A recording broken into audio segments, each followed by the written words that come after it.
This conference will now be recorded. Hello, everybody. Hello. Can everyone hear me okay? Yeah. That's great. All right. I'm just going to mute all the calls here, and hopefully everyone can still hear. We're going to get going here. So welcome to the first call of a 12-week program. It's going to run for 12 weeks. Obviously, this is week one. So I just, again, thanks everyone for coming. Really excited about doing this with you guys.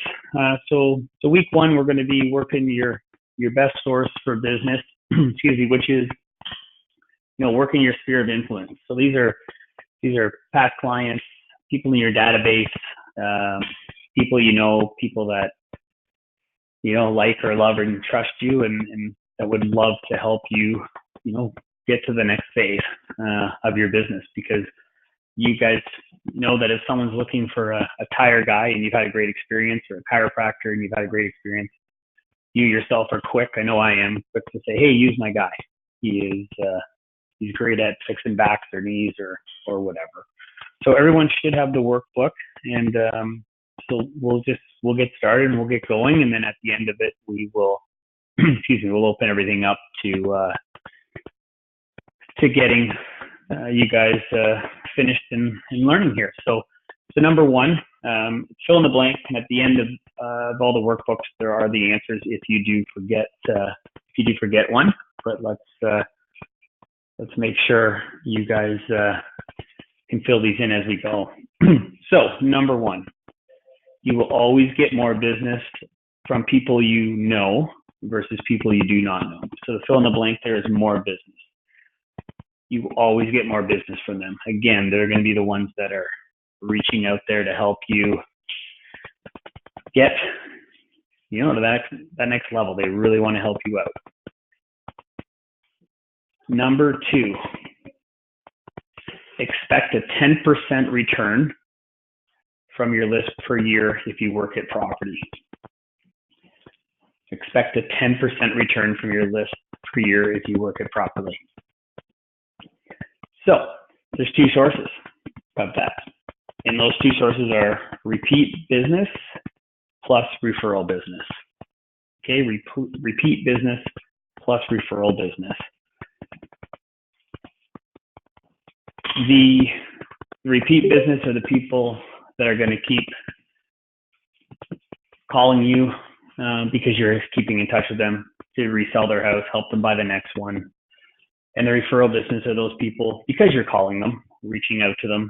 And as we go along here, you'll see the different ways we can reach out to these guys and girls. But let's look at number three here. So quick calculation. I'm going to do it with simple numbers of 100 people. Obviously, you guys will be great at your at your database doing your own math. But quick calculation, number in your database times 10% equals, so let's use 100 people. So if we used 100 people times 10%, that equals 10 deals per year. Then your average commission here in the Barrie area is about $10,000. So if I use that with the average commission, 10 deals times 10,000 will give me an extra $100,000. That's what my database, if it was only 100 people, would be worth to me, right now if I worked at property. So take your number, if it's 300, do the math, it just keeps, is better and better. So the bigger picture here is trying to get more people into your database as we go along. Number five, so here's a simple plan to work your list properly. A, call them every 90 days. So in the blank here is call them every 90 days. Give them a market update and always ask for referrals.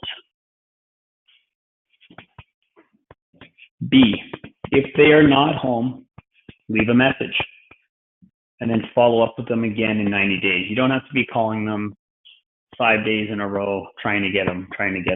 Leave the message. There's scripts at the back of this book, workbook, that I use all the time. Okay? C, send one surface mail item every 90 days. So that could be a market update from, Market Connections, Morris Marketing, or even a personal note from yourself. Okay?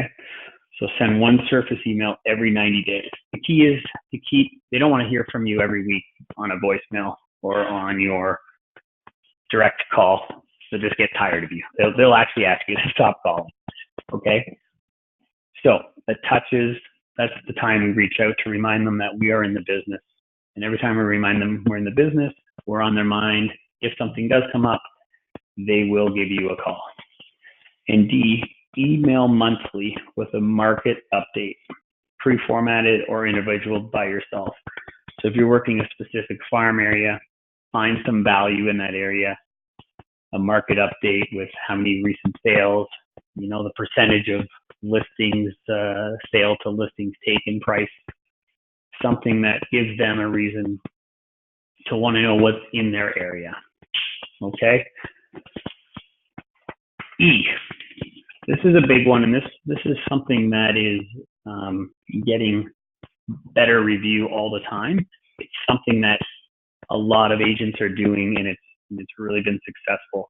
And this is E, is consider using video email to communicate with everyone periodically. So consider using video email to communicate with everyone periodically.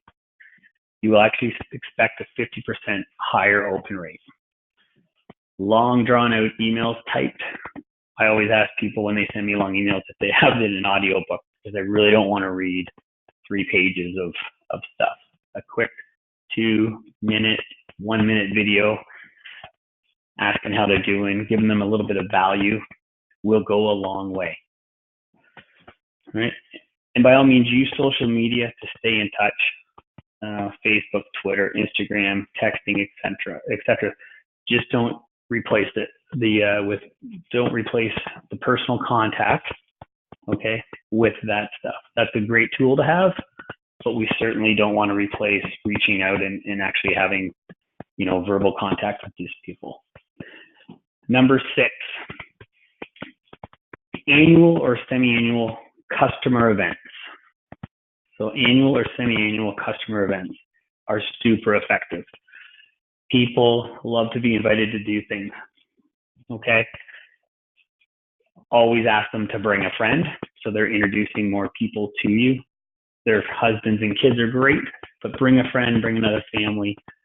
Try to grow it so that you're getting a lot of people to these events. You can do them super expensive, or you can do them super cheap, where you go to Costco and buy a bunch of hot dogs and you call the local park and try to have a day where you can have, a bunch of games, scavenger hunts for the kids, and just a time to thank them for helping you grow the business to where it is today. Movie theaters are great, skating rinks, Easter egg hunts, all of that stuff. It's a really great way to build your list. Number 7, so let's talk about how to build your list. So start adding, fill in the blank here, 1 name per day.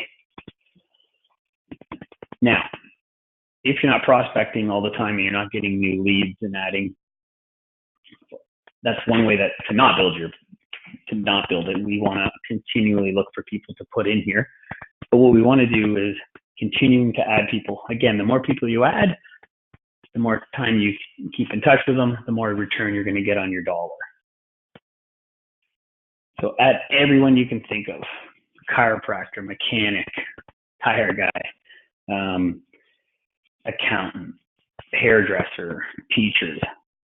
Put them in your database and reach out to them. It's a great way to keep adding that database. So there are many online options for good databases, management CRMs like Exact Contact, Top Producer, Outlook, Morris Marketing. There's many to choose from, and whatever one you guys and girls feel like is the best for you, use it. Research them, but have something, because if you don't have anything, it's very hard to keep a follow-up program with these people, and really hard to, do easy emails and videos to people. Number 8. So this is really important, because not everyone you call is going to be moving. And if that's the only reason you're calling is just to have them move, the numbers just aren't there. So they don't have to be moving to be part of your list.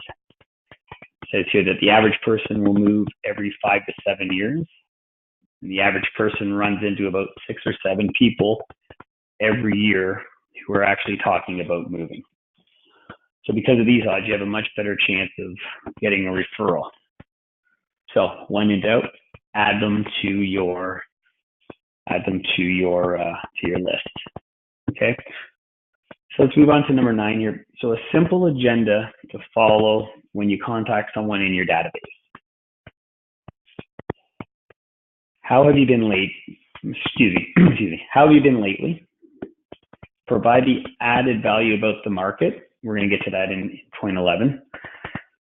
If you give value, then it doesn't look like you're always just taking. You have value. They appreciate the call. They will try to give you something in return. Do you have any questions about the real estate market? It's a great way to open up the conversation, okay, and get them talking about it.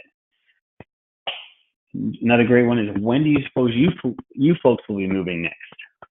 Okay, you have to ask that question. You never know.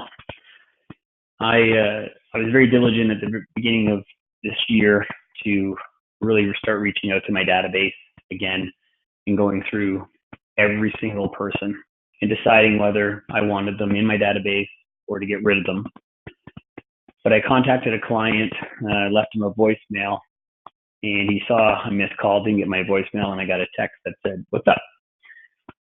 And I said, "Actually, I just had a business question. Do you have a minute?" And he said, "Absolutely." And I said, "Do you mind if I give you a call?" "No, no problem."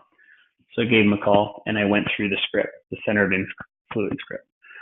And I basically said the following: "Hey, Will, it's Jason Carpenter from Century 21 Real Estate. How are you today?" "Great.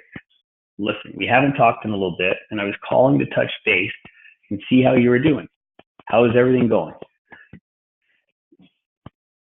"Great. How's the house been working out for you?" "Oh, it's great. Fred and Martha, everyone, the children's good." It's basically the script here. So I said again, well, this is a business phone call. Do you have a minute? "Yeah. Well, as you know, I am always looking for more people to help in real estate. And I was wondering, who do you know that needs my help to buy or sell a home this year?" Right away, he was like, "You know what? I can't think of anyone." And I said, "Well, no problem. I appreciate you thinking about that. Can you think of any neighbors, friends, or family, anyone from work?" "Not really, but obviously I'll call you if I know." I'm like, "Hey, that's great. Listen, I really do appreciate that, Will. It's people like you that have helped me build my business so effectively.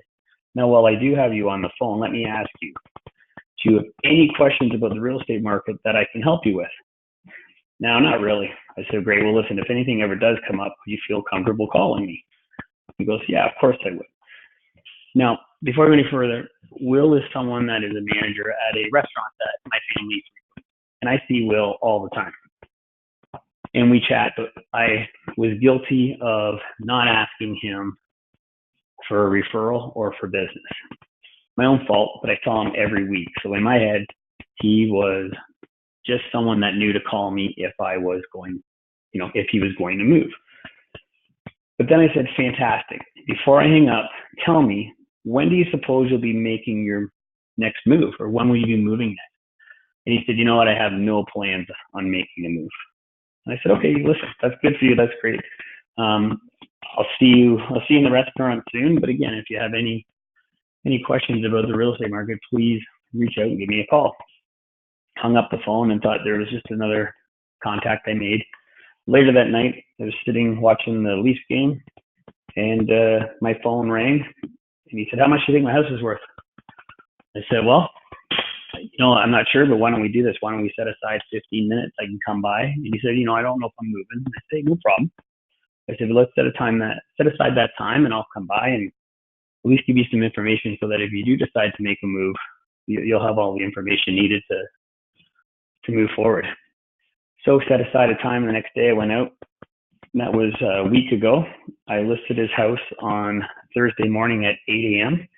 We had 7 offers, and I sold it over asking price within 20 hours. all because I made that call. I didn't assume he would call me. But you see, there's a little rule here, and everyone should write this down, is self-discovery is the number one reason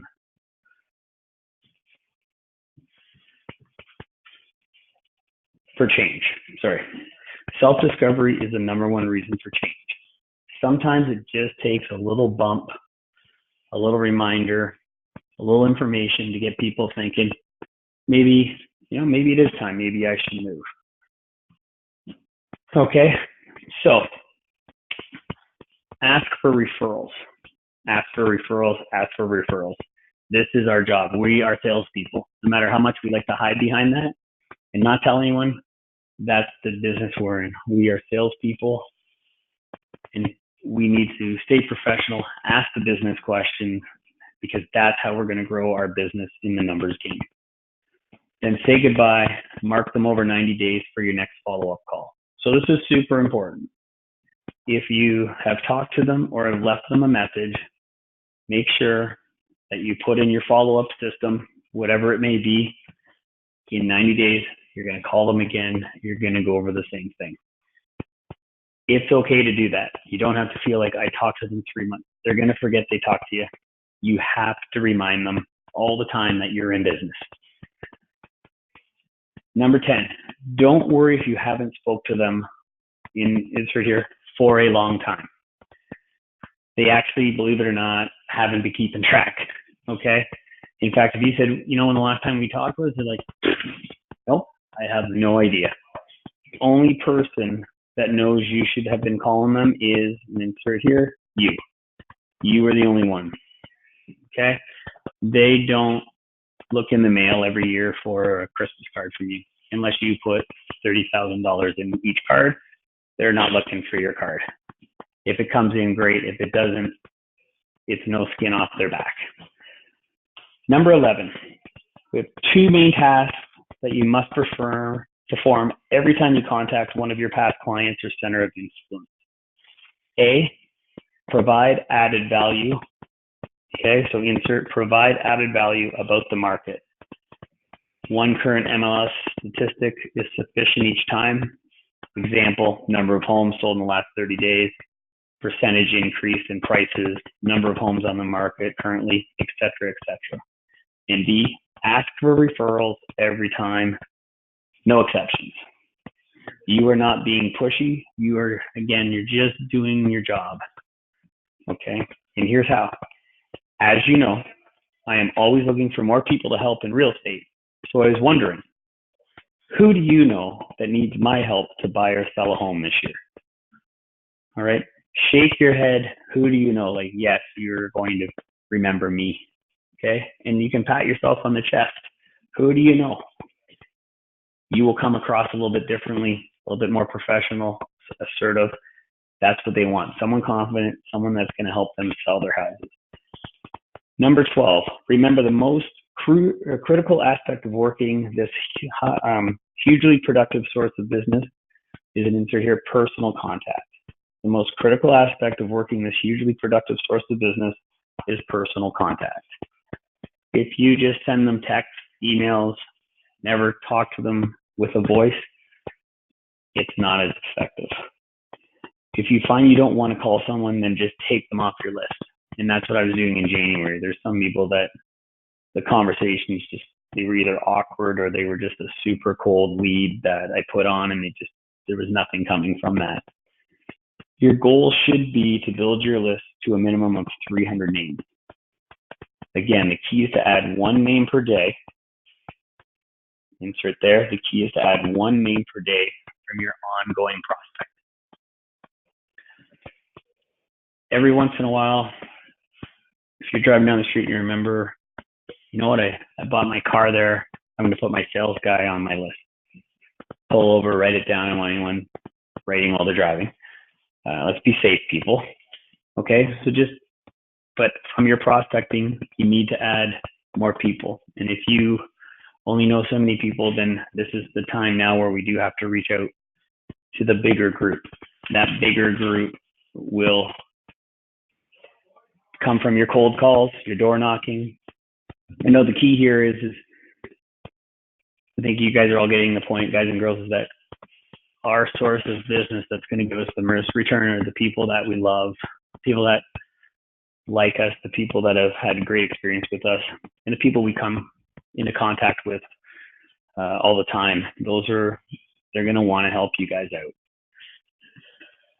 All right, so I'm going to open up to questions. It's going to be a quick call. This was a shorter one, but I think super important, and I want to make sure that you guys can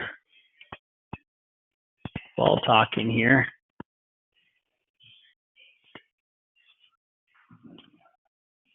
Give me one quick second here to.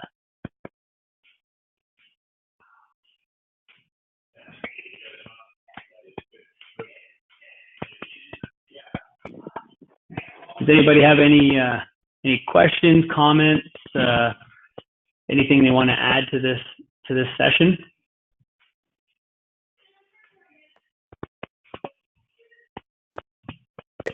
Hey, Jason? Yes. Yeah, this is Billy. How you doing? Good. How are you doing?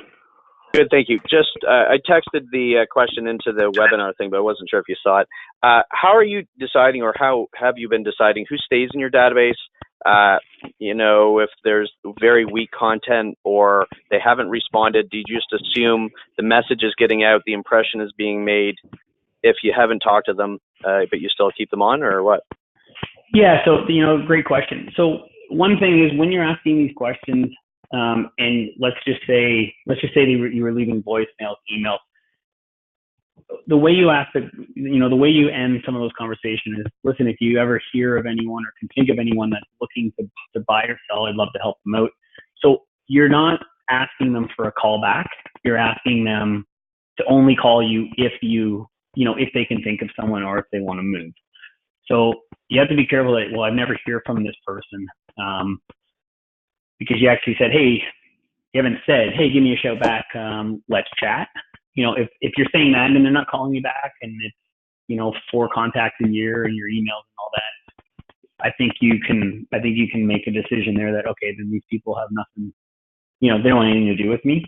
The other thing I didn't mention throughout the seminar here is also, stopping by.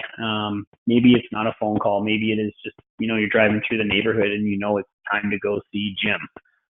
So go see Jim and knock on Jim's door and have a conversation.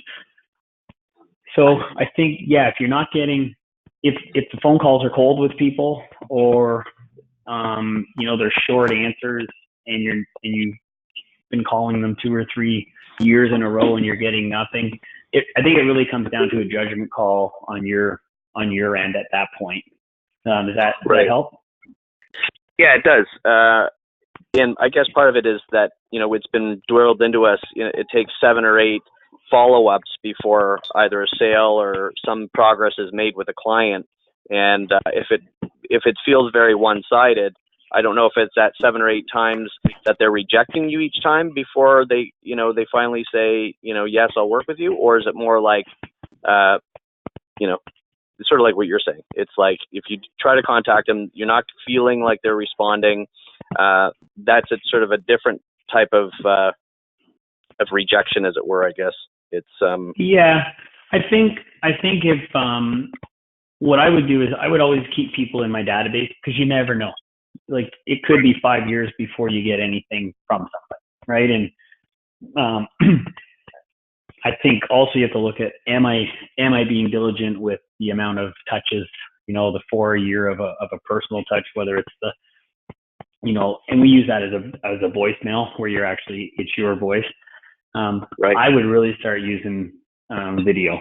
It is so powerful, and it's a great way to say, hey, just came across this, and you can do it as a blanket video, or you can make it specific to, your A++ clients or whatever you want to do. You can do a personal video for them. It literally is on an iPhone. It doesn't have to be super production. It can be a raw video. You can say ums and ahs.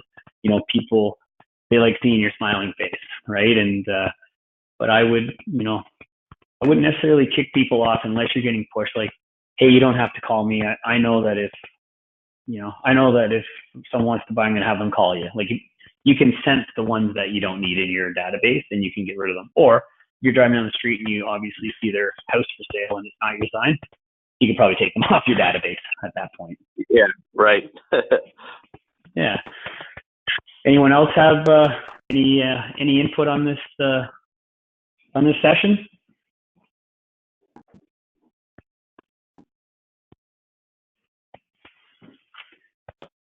I'll let you guys know.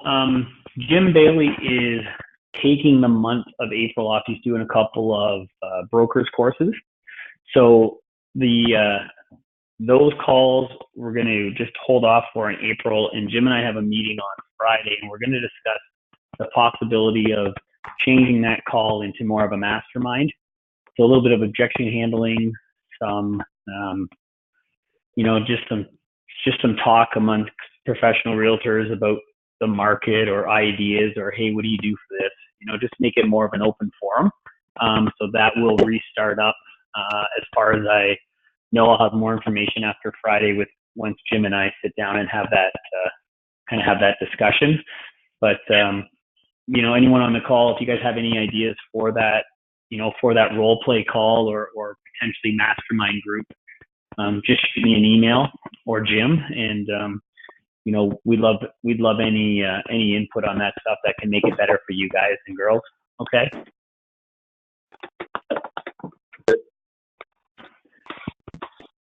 Okay. I think that obviously there are 12 chapters to this 90-day program, and so I'll be putting out the recording later today or tomorrow.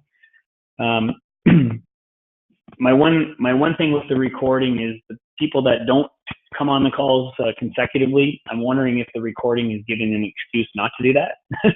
And so I'm going to send out this recording, but what I might do for a couple of weeks is not do it and see if we can get more people on these calls. I'd really love a huge turnout. I think this is just a great extra little bit of information that just most of the time is just a reminder to us to go, yeah, you know what, I should be doing that. Right. All right. So if anyone else has anything, let's go. And if not, then we can wrap up and you guys can get on with making some money. All right. All right. Thanks everyone for coming.